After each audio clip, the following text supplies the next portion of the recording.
Rojo, tem uma leitura de que Trump está ficando cada vez mais isolado. Do ponto de vista externo, isso está acontecendo. É só a negativa que faz todo sentido. O mundo ficaria assustado se a Europa, Japão, Coreia do Sul aceitassem, a própria China, aceitassem fazer parte desse conflito, mesmo que fosse para liberar o Estreito de Hormuz. Então, esse isolamento já está ficando óbvio do ponto de vista externo. E agora, internamente, com essa debandada de parceiros leais a Trump. Qual é o risco que o mundo corre com o Trump acuado? E o que a gente verificou, na verdade, esse é o problema dessa estratégia de improviso do Donald Trump. Ou seja, se ele vai entrar numa guerra com o Irã e depois ele chega à conclusão que ele precisa do apoio dos seus aliados, por que que alguns meses antes ele cria uma confusão por conta da Groenlândia e justamente cria uma má vontade entre os seus aliados? A gente chegou num ponto nessa história do Donald Trump com a Groenlândia que basicamente os europeus estavam começando a pensar em enviar tropas para a Groenlândia para defender o território, né? Então você cria uma má vontade terrível, você trata os seus aliados muito mal o tempo inteiro, e aí quando você percebe que você precisa desses aliados, evidentemente as coisas não acontecem, até porque o Donald Trump entrou nessa guerra sem nenhuma consulta com os aliados. Não houve uma consulta domesticamente com o público americano.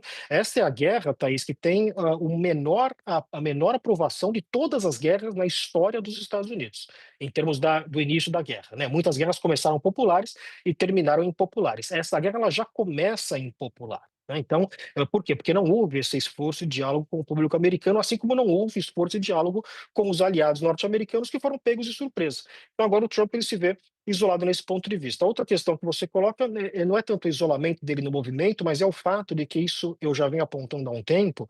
O processo decisório dentro da Casa Branca hoje é um processo que se assemelha a um processo decisório dentro do Kremlin.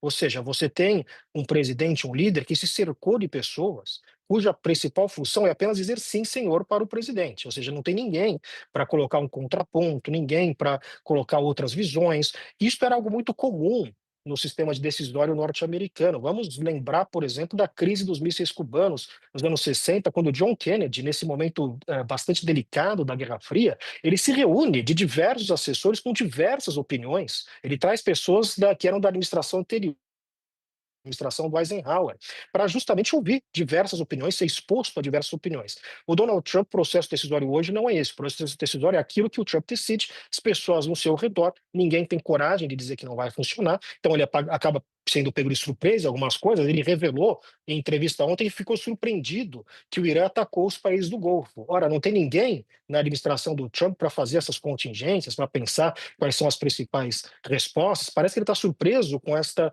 ação do Irã no Estreito de Sim. Hormuz. Então, acho que isso tudo é um reflexo desse processo decisório do Trump.